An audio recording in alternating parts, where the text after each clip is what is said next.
വാളയാർ ഡാമിൽ കാണാതായ യുവാവിന്റെ മൃതദേഹം കണ്ടെത്തി. മണ്ണാർക്കാട് സ്വദേശി അൻസിലാണ് മരിച്ചത്. ഇന്നലെ വൈകിട്ട് 6 മണിയോടെയാണ് അൻസിൽ അപകടത്തിൽപ്പെട്ടത്.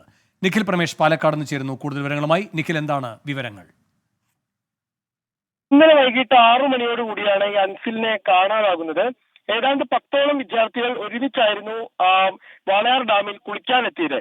ഫയർഫോഴ്സിലെ സ്കൂബ ടീമിന്റെ നേതൃത്വത്തിൽ ഇന്ന് രാവിലെ നടത്തിയ തിരച്ചിലാണ് ഇപ്പോൾ മൃതദേഹം കണ്ടെത്തിയിരിക്കുന്നത്. കോയമ്പത്തൂർ ഡാനിഷ് അലി കോളേജിലെ എഞ്ചിനീയറിംഗ് വിദ്യാർത്ഥിയാണ് 18കാരനായ അൻസിൽ. മണ്ണാർക്കാട് സ്വദേശിയാണ്. ഇന്നലെ രാത്രിയാണ് കുട്ടിയെ കാണാതായത്.